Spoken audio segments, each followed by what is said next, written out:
చూడాలండి ఒకసారి.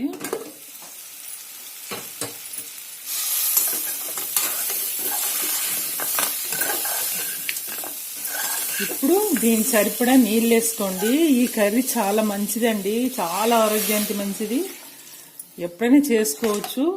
జలుబులు, దగ్గులు అలాంటివి ఏమన్నా ఉన్నా బాగా క్యూర్ అవుతుంది. కొంచెం ఘాటుగా ఉంటుంది కదా, తినడానికి బాగుంటుంది. ఇంకా ఇట్లా సర్జరీలు చేసుకున్న వాళ్ళు కాళ్ళకి బలం రావాలంటారు కదా, ఇలా నీళ్ళు పోసుకోవాలండి ఎక్కువ. ఈ ముక్కలు మునిగినాక కూడా ఇంకా నీళ్లు ఉండాలి. చూసారా? ఇప్పుడు దీన్ని మనం మూత పెట్టేసి ఒక 7-8 విజిల్ వచ్చే వరకు మనం మూత పెట్టుకొని ఉడికించుకోవాలి. కొంచెం కొత్తిమీర వేస్తున్నాను.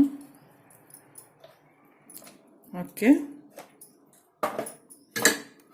ఇప్పుడు ఇలా పెట్టేసి వెయిట్ పెడదాము.